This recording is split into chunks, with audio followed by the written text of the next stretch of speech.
হ্যাঁ বন্ধু, তোমার অনুভূতি কেমন?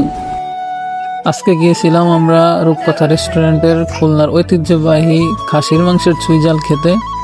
তো আমরা ফাইনালি বের হয়ে গেলাম আমার ক্যাম্পাস থেকে। আমার বন্ধু আজকে বলতেছিল যে চল আজকে খাসির মাংসের চুইঝাল খেতে যাব। তো আমি বললাম তো চল যাই।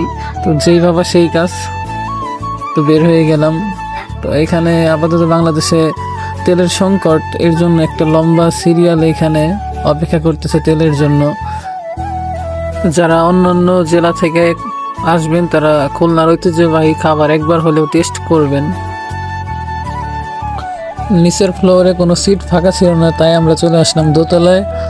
দোতলার পরিবেশটা অনেক সুন্দর। এখানে যারা দুপুরবেলা খেতে আসবেন তারা নামাজের জন্য একটি জায়গা পেয়ে যাবেন।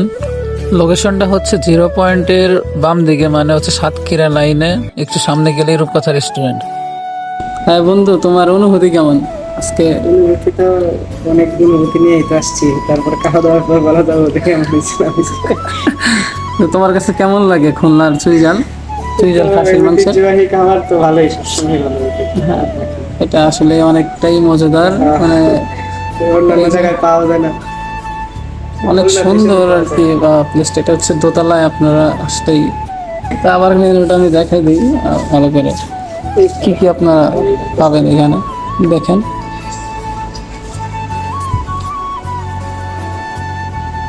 না আসলে এর মানে মানটা অনেকটাই ভালো আর কি। খাবার চলে আসতো। আপনাদের যদি 2টা অর্ডার করেন তো আপনাদের জন্য থাকবে হচ্ছে 4 পিস মাংস। সেইখান থেকে আপনারা নিজের ইচ্ছা মতো 2 পিস নিতে পারেন, সেই সুবিধাও আছে এখানে। এইখানের দইটাও অনেক মজাদার ছিল।